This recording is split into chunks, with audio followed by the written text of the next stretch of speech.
Hello बच्चों। Lecture 1 में हम लोगों ने परिमेय संख्या तक सीखा था। आज हम लोग सीखेंगे अपरिमेय संख्या के बारे में।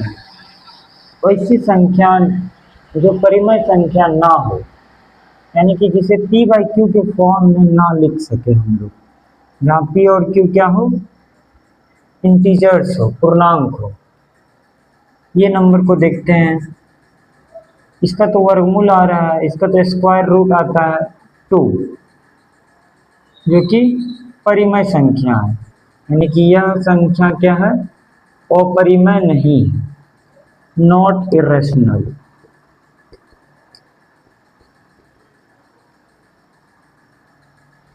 रूट फाइव का वर्गमूल पूरा नहीं निकाल सकते हम लोग, तो ये कौन सी संख्या है, यह इरेशनल नंबर है। रूट 5 को हम लोग p बाई क्यू के फॉर्म में नहीं लिख सकते हैं। पाई कौन सी संख्या है, पाई भी जो है एक इरेशनल नंबर है। बहुत लोग को पता है कि पाई का मान जो है 22/7 है।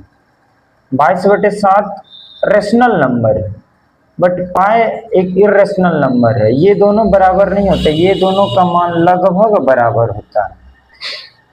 पाई एक इरेशनल नंबर है, अपरिमेय संख्या, और 22/7 कौन सी संख्या है, परिमेय संख्या। इस संख्या को देखा जाए तो यह भी क्या है, अपरिमेय संख्या।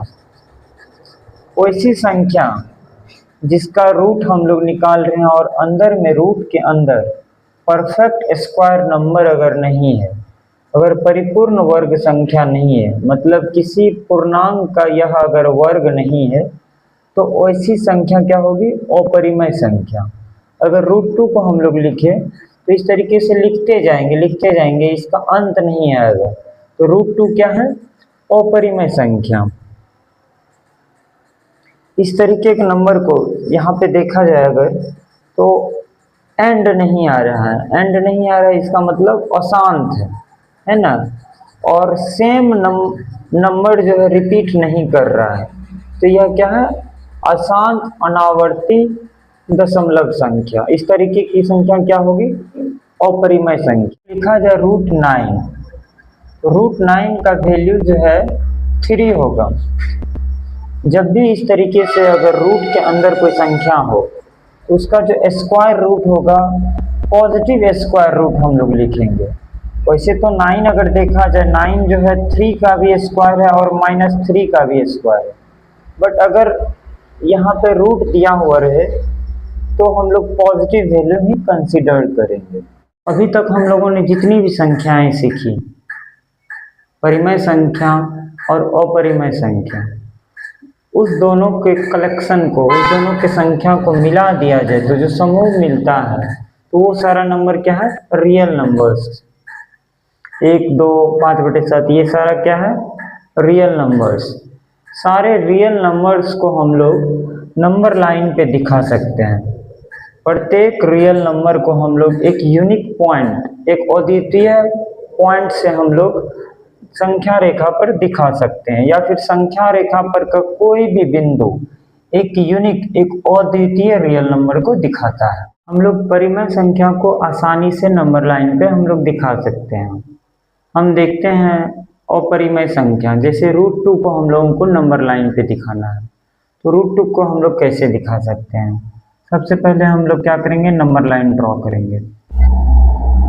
इस तरीके से हम लोग नंबर दिखाएं, ठीक है।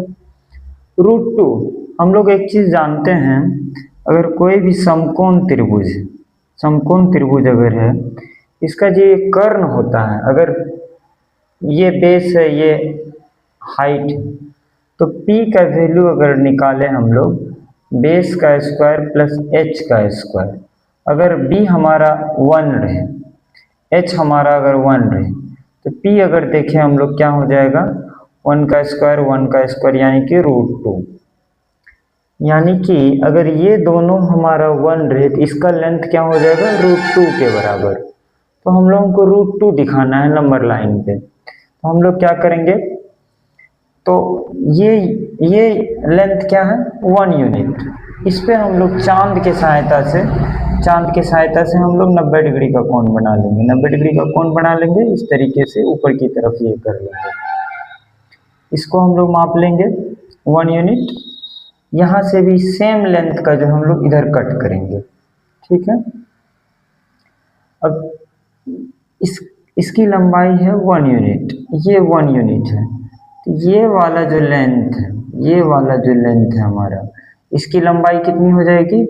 √2, ठीक है। अब इसको, ये वाले लेंथ को हम लोगों को दिखाना है नंबर लाइन पे, तो हम लोग क्या करेंगे, इन नुकीले वाले पार्ट को यहाँ पे रखेंगे, पेंसिल को यहाँ, इसको मेजर कर करके नीचे की तरफ इस तरीके से कट करेंगे।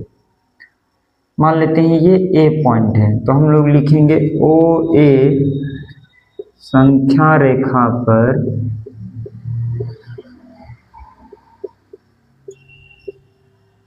√2 को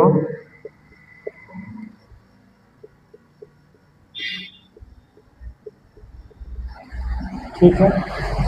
अगर इसी में अगर बोल दिया जाए √3 दिखाना है, अगर √3 हम लोगों को दिखाना है, तो √3 हम लोग कैसे निकाल सकते हैं? अगर √3 के बारे में सोचें तो √3 कब आएगा? यहाँ पे √2 का स्क्वायर करें प्लस 1 का स्क्वायर करें। यहाँ पे देखा जाए तो ये 2 + 1, यानी कि बेस हमारा रहना चाहिए √2, हाइट अगर 1 हो तो ये लेंथ कितना है हमारा? √2, ठीक है। तो इस पे क्या करते हैं हम लोग 90 डिग्री का एंगल बना देते हैं, ठीक है। और इसमें 1 यूनिट जितना ये लेंथ है उतना लेंथ हम लोग इसमें कट कर दे रहे हैं, ठीक है। अब ये हमारा बेस है, ये हमारा हाइट है, तो इस वाले ट्राइंगल में ये लेंथ जो होगा, ये लेंथ कितना होगा? √3। अब √3 अगर हम लोगों को नंबर लाइन पे दिखाना है तो कैसे दिखा सकते हैं? यहाँ पे हम लोग नुकीले वाले पार्ट को रखेंगे, यहाँ पे पेंसिल, इसको मेजर कर करके इधर की तरफ करेंगे। हम लोग क्या लिख सकते हैं? OB संख्या रेखा पर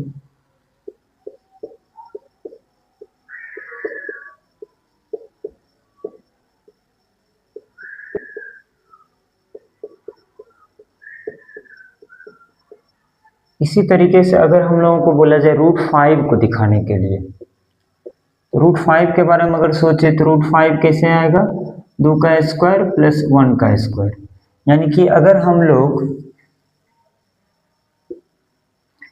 ये यहाँ पे 0 लिखें, यहाँ पे 1, यहाँ पे 2, इस तरीके से लिखें, ये 2 यूनिट है।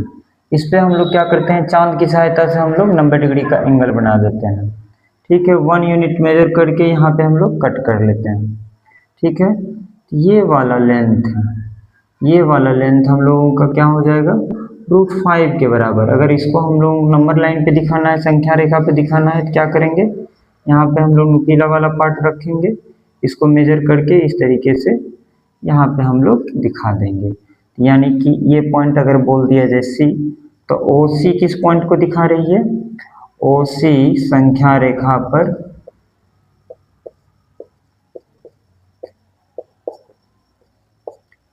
√5 को